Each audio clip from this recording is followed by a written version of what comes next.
Welcome back to East Coast DNA. I'm your host, Darcy Walsh, and today's guest, Kevin Kane. Welcome, Kevin. Hi there.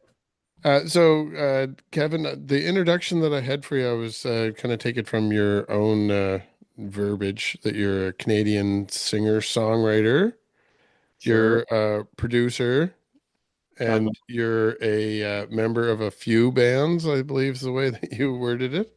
Yeah. Yeah. Definitely want to dive into the bands. I did also notice in your bio that you mentioned a few other things that you've dove into over the years. For those that don't know, Kevin's been a fairly prominent member of the Canadian music scenes going back. Really, it's going back into the 80s, which is it's really hard to believe. Yeah. But Yeah, if we want to do some quick name drops, the two that a lot of people are going to know right off the bat would be the Grapes of Wrath, and I guess I want to say more recently, but it's going on almost like we're pushing almost a decade. The Northern Yeah. Pikes. It'll be 8 years on June 30th. Yeah, so that's two big names right there. But you being an original founding member of the Grapes of Wrath is probably where most people would be aware of your name originally. But you've Right. also had quite the solo career. And outside of those bands, you've had a few different bands and duos, and a few of them are active to this date. Yeah. Maybe to start off, we'll go back, way back. Um, in the 80s, what were you up to before you started with the Grapes of Wrath? Was it singer-songwriter stuff at that point, or were you just a young guy learning how to play guitar? I met Chris Hooper, drummer from the Grapes, in 1977 when we both started grade eight. So uh, basically, I've been playing with him and Tom since spring of '78, and I think Tom was maybe 11 or something, and I was like 13, and Chris was 13, and we had instruments. We started playing together. So yeah, I never did a solo thing, and in fact, when I met them, I had wanted to be a bass player, but when I started hanging out with them, Chris had a drum kit that he was just starting to figure out, and Tom had an electric guitar, and it just kind of made more sense for me to play Tom's guitar, and Tom played my bass at first, then he got his own bass, and that's just how we went from there. Then we learned how to play our instruments basically together. And so I would imagine that there was a few ebbs and flows in the band as it went on, but the real crux, the band had like a 2 year period where it was everywhere, and then you kind of parted ways for a little while.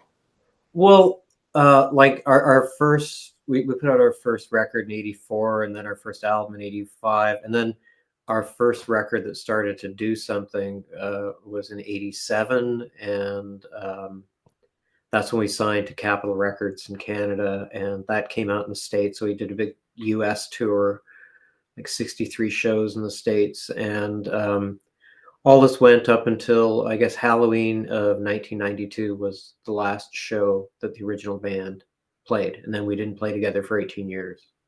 That's a that's a long period of time. I know that you have since.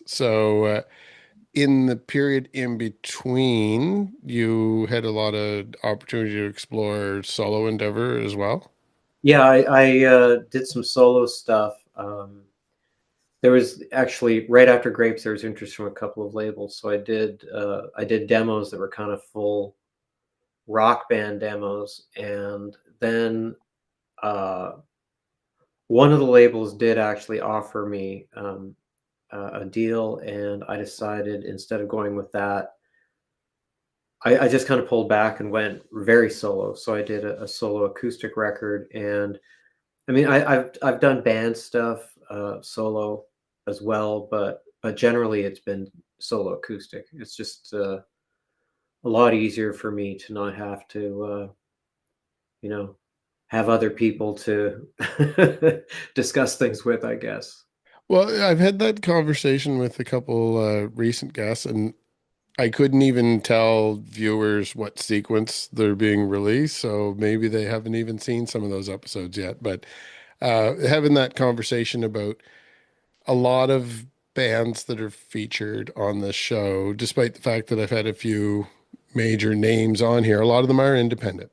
Mm. And despite the fact that everyone wants advice on who can help them out there in doing the things they want to do, there's also, from an artistic point of view, a strong desire to hold on to that freedom that you can kind of, as you were saying, like do what you want Yeah. and maybe not necessarily be accountable to other people with how you do your art or present it or create it and what have you. So I definitely can relate. I love collaboration myself, as you do.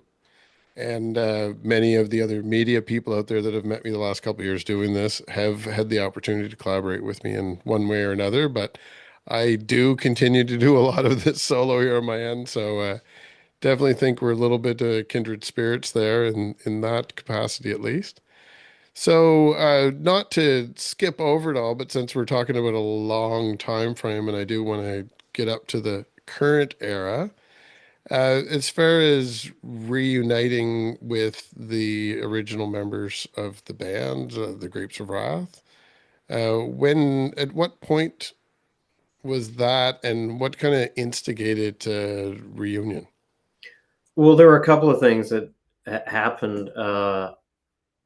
So the band split up in '92, and then in the late '90s, Tom and I got in touch with each other. At the time, we'd both recently become fathers, and I guess we started looking back like why aren't we working together? So we did start working together again, with a couple of different drummers. Chris wasn't involved, and we did an album for a label called Songcorp that went under right as soon as the record came out, and that album actually was unavailable up until I think a month ago. Oh, Uh, wow. yeah, a company out of Montreal, who may or may not actually have the rights to put it out, have put it out online. So there it is. And But yeah, that kind of ended in 2000, and then we started working together again in 2009. I got in touch with Tom, and I said, "What do you think about doing some acoustic shows?" And he was up for it. So I lined up like a little tour in BC, and we did the shows, and they went really well, and we had a lot of fun. And then the following year, I lined up a few more acoustic shows, and in 2010, and around the same time, we were approached to play a festival, but with the full band. So Hmm. asked Chris, "Do you want to do this?" We asked Vince as well. Um, I think Vince lives in LA mostly, so he couldn't do it, but we did it. With the original three guys who've been playing together since '78, and um, and Dave Genn from 5440 played keyboards with us for that show, and then we've sort of been at it ever since. In the fall of 2010, I moved to Toronto, and the first night that my wife and I went out to see a show, we went to see Teenage Fan Club, and I ran into an old acquaintance there, and she had just started working for a label, so we started talking, and that turned into the Grapes album, High Road, that came out in I think 2013. And yeah, so as far as reformed, we have been reformed longer than we were a band initially back in the day. I think we formed Hmm. in '83 and we were done in '92, and we reformed in 2010, and it's 2025 and we're still at it. Wow. And you did reference a move from BC to Toronto, but As a host of East Coast DNA, I want to note too that just shortly after the time frame that we're talking about, you would have also then made another move to my home province of Nova Scotia. Yeah, we moved out here in 2022. Okay. No, 2021. Yeah.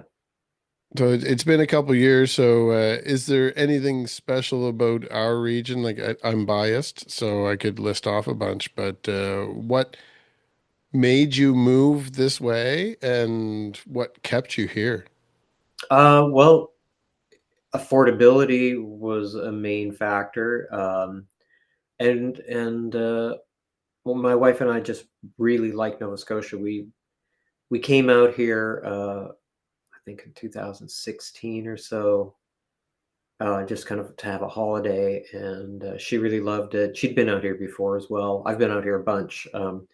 Bryan Potvin from the Pikes moved out here in 2014, which was just after he and I started working together as Kane and Potvin. So to work on music and to play shows and stuff, I was coming out here at least once a year, and I really loved it out here. So, during COVID, during the lockdown in Toronto and some other stuff, there were reasons. Uh, the reasons that we were living in Toronto weren't the same as they once were. The things that kept us there were kind of gone. So Mhm. we thought it was time for a move, and Nova Scotia had been something we'd always talked about.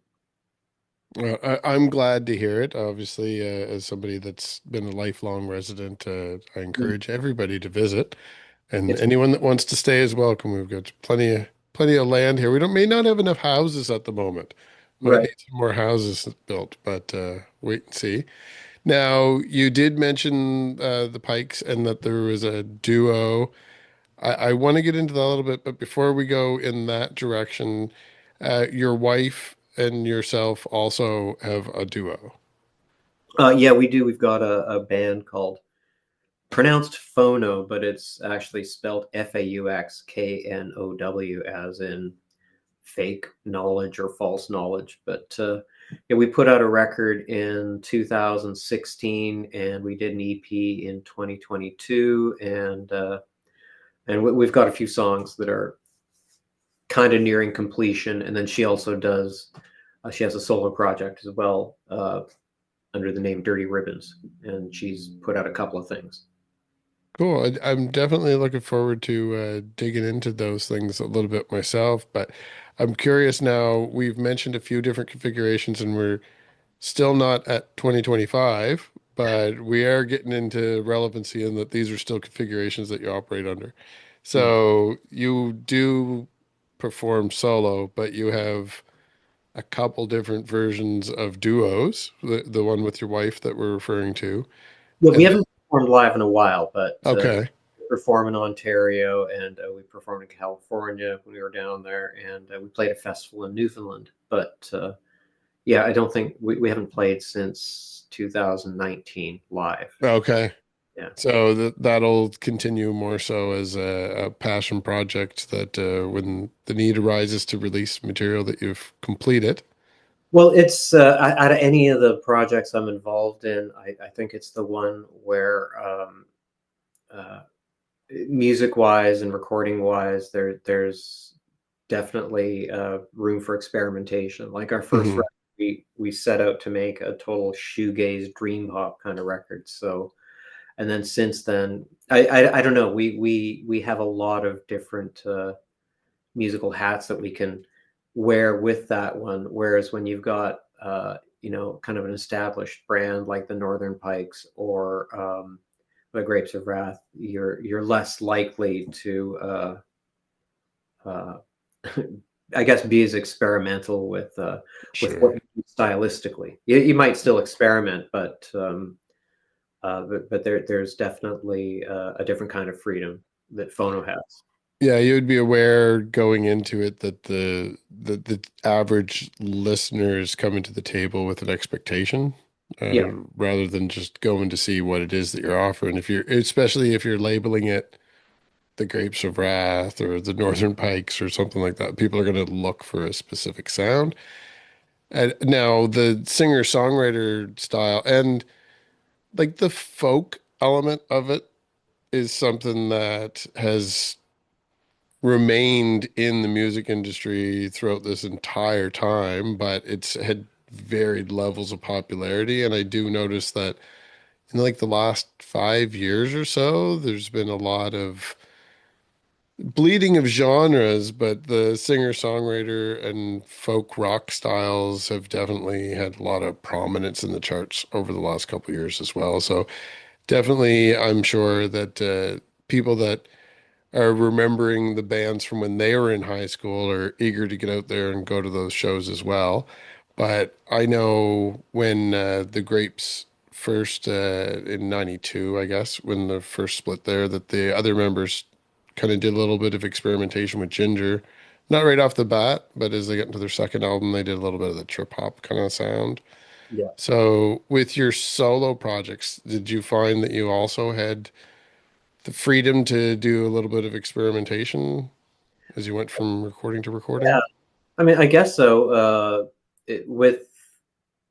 With anything that I've done, that I have put out, I don't have the same, um, you know, I don't have this kind of team with me where we've got a brand or whatever. But having said that, when you look at the records I've put out, they do, most of them have been acoustic.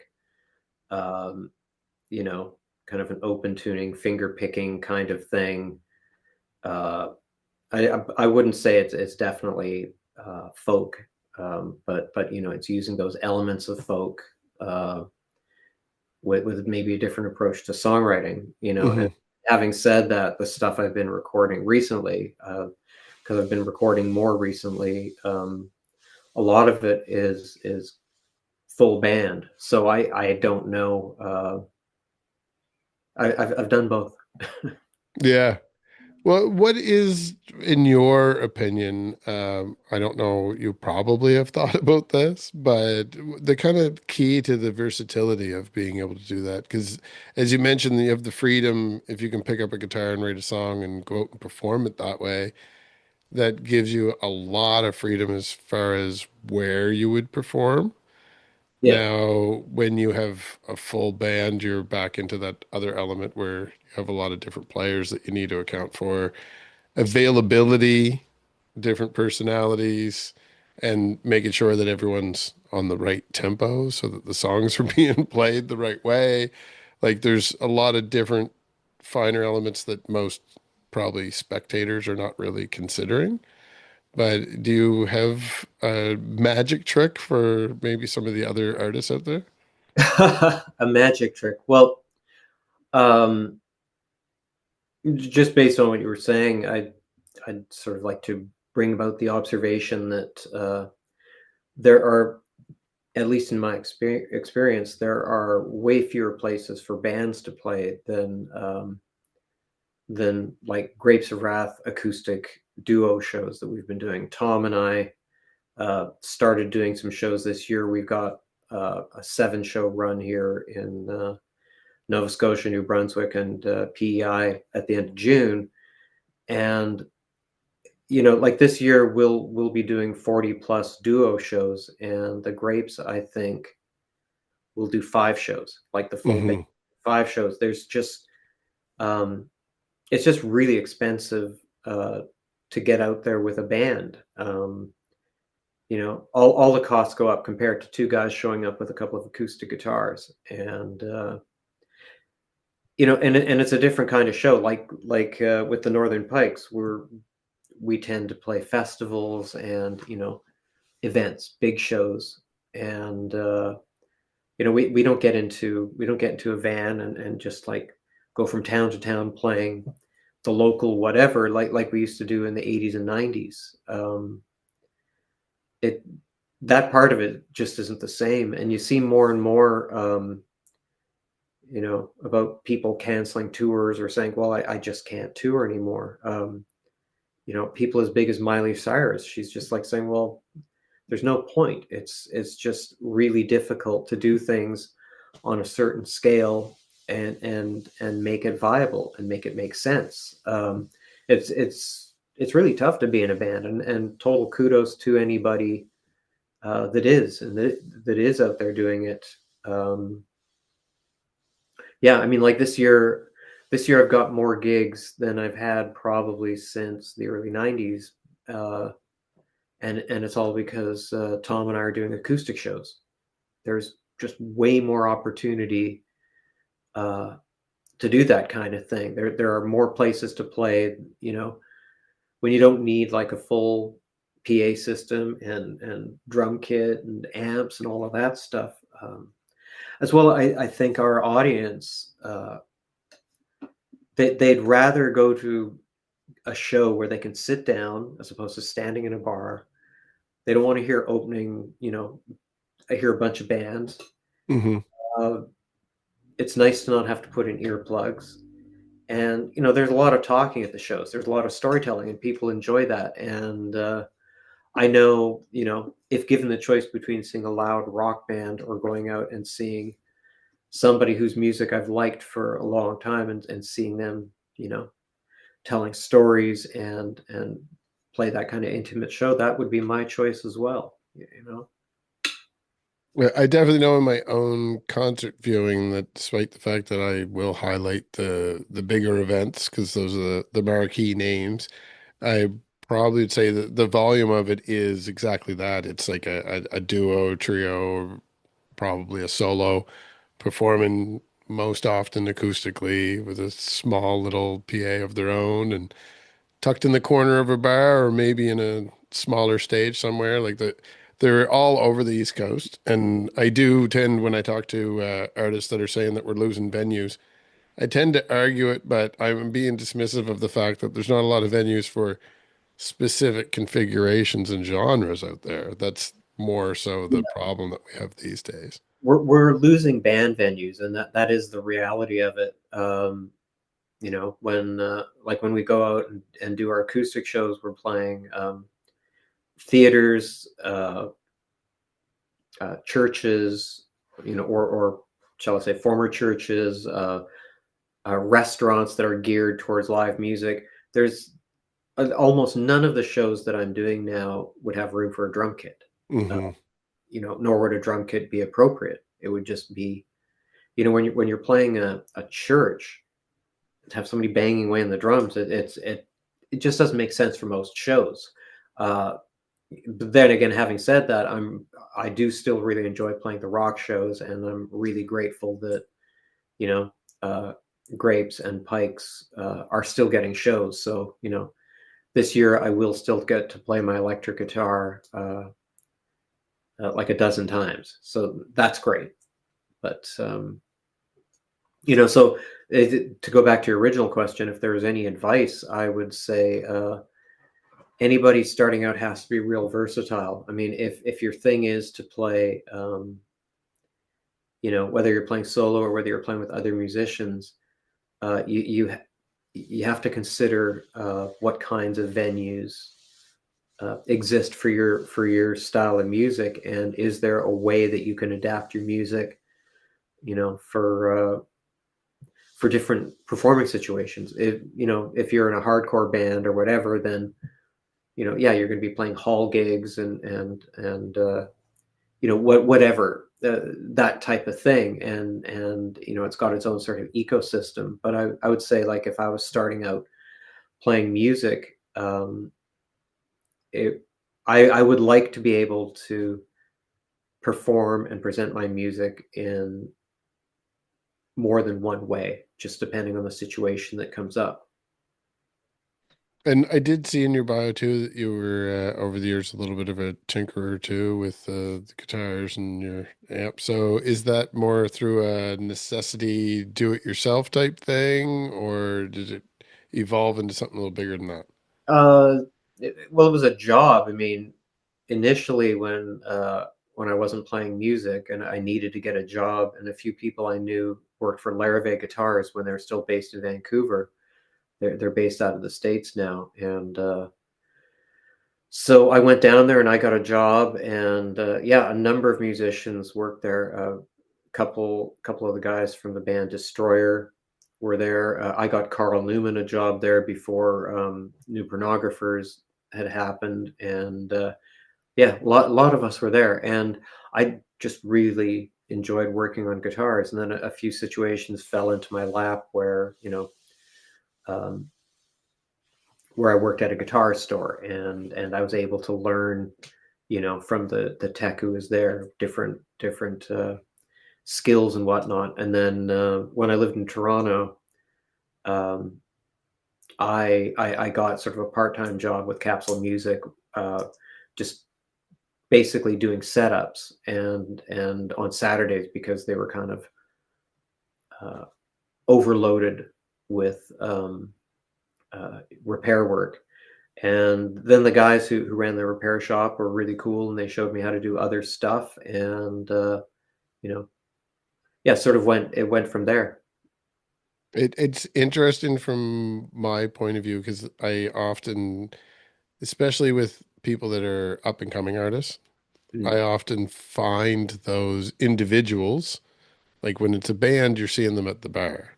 mhm. But when you run into the individual, it's working security at a show or they're selling a guitar at Long and McQuaid or like Right. it's that people have to make a living to support their art, especially in the early days. And so you do find people out there in a lot of different avenues. So I always like to hear the experiences that different artists had doing that. But for yourself nowadays, I imagine it's full-time music.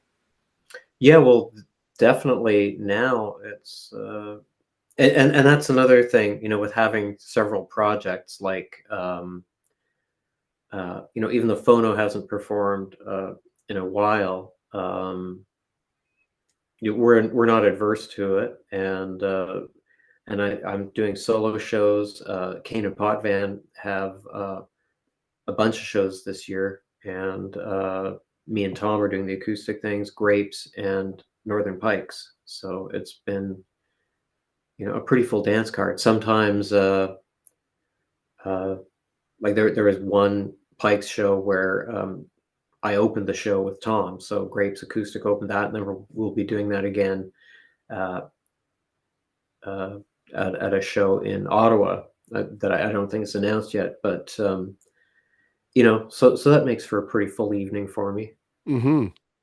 It's nice to see that there's all those different avenues. And kind of to your point too, is that the audience is still baked in for both of those names. So you have the freedom to do your own thing, but you can also go to with a familiar place with some friends that you have picked up along the way as well.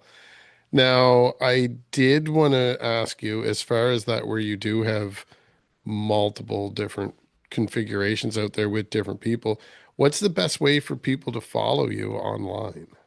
Uh, Kevin Kane Music is my website, and kevinkanemusic.com. Um, Also, my Instagram is Kevin Kane Music, and I've got a Facebook, Kevin Kane Music, and I've got a link tree. And in my link tree, I post all the different shows that I do with all the different bands. So Cool. yeah, that's probably the best way to see where I'm playing, when, and with who. I'm definitely going to recommend people follow along there, but we did briefly mention you have a few upcoming shows, so maybe to highlight those. I assume tickets are available out there now. Yeah, yeah. And I've got the links and whatnot, the information on my link tree. Perfect. Uh, it, the Grapes shows are all listed on the grapeswrath.ca website. But yeah, I've got a Kane Potvin show in Toronto. We're opening for the Watchmen. Cool. Then I come home for a few days, and then I'm back out to BC. And Grapes have shows in Kelowna, two in Calgary, a festival in Edmonton. I think odds and 50 or 440 are on that one. And then I'm home for one day, and then start the Grapes acoustic duo tour in Fredericton, then Charlottetown, 2 nights in Halifax, St. John, New Brunswick, Miramichi, and Grand Falls, and then I get up at like probably 5:30 in the morning and get to the nearest airport, and then I play Canada Day show with the Pikes in Hamilton. Wow. That's like even just listening to what you're rhyming off the top of your head, like that's a huge, especially for somebody that was a teenager in the 90s, Yeah. uh, for Canadian content, that like that's a huge stacked lineup for the year. And know that you mentioned 5440 on the odds, so I do want to get a quick little plug that they're going to be here in my hometown of New Glasgow this year for the Jubilee. Oh, okay. So if That's you right. I heard about this festival. Yeah. yeah, if you happen to be around, maybe give me a heads up that you're going to be in town, and maybe we can meet up in person too, because I'm sure you have a few friends in those camps. Yeah. Well, I mean, I think the third time Grapes ever performed live was opening for 5440 in Seattle in 80. Okay, So, in fact, the band in between when I was playing with Chris and Tom when we were in high school, and we were in a punk rock band together, we with another guy singing.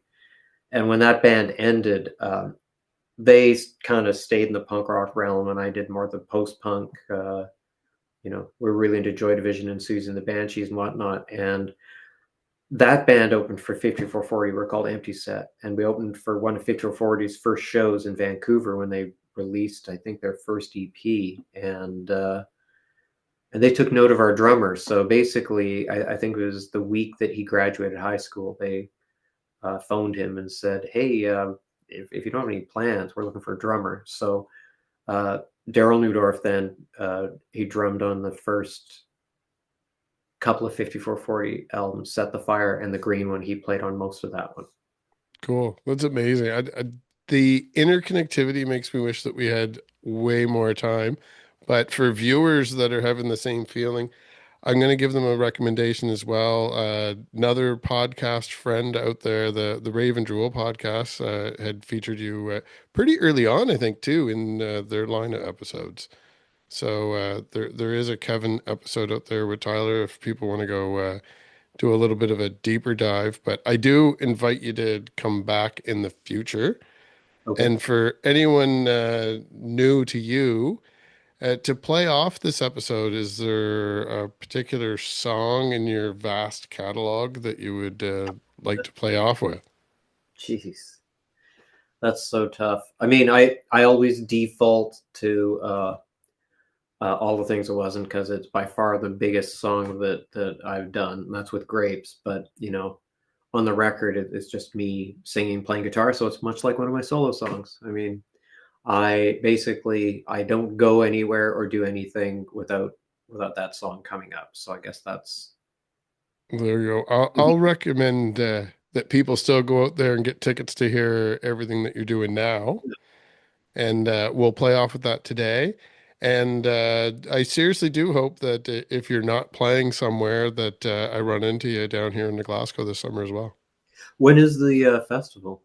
It is just at the transition between July and August every year, going into the long weekend. Okay. Oh, So that way they have a good Sunday lineup and people can rest up on the Monday. right, right. Well, hopefully, one of my bands will get to play it next year. There you go. Well, I know that they're listening too, so you heard the man. Let's see what we could do to hook them up. Get a couple of them, then Yeah, yeah. Just I'm sure that we'll get a little package deal, get all your configurations out there at the same that's time. right. Then they'll Amazing. have probably one dinner. I love it. All right. Thanks again, Kevin. And to everyone else, we'll see you very soon. All right, thanks for having me. Bye.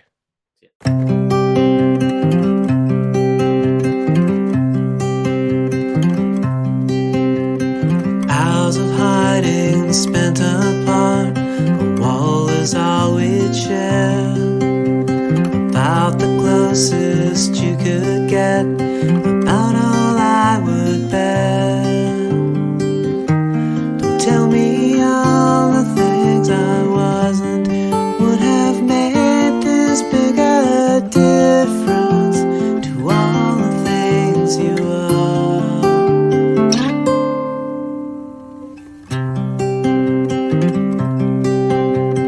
Years of break away from all the guilt and pity I could barely keep at bay. Don't tell me all the things I wasn't would have made this big a difference to all the things you are.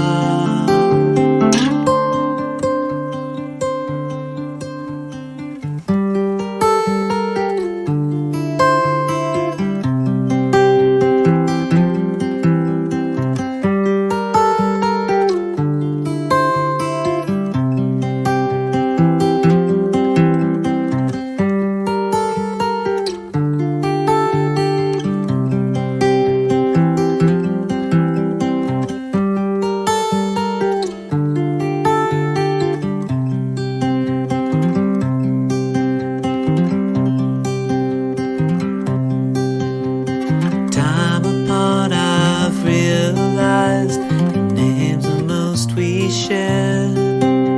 But unlike you, there's no way I could spend forever there. Don't tell me all the things I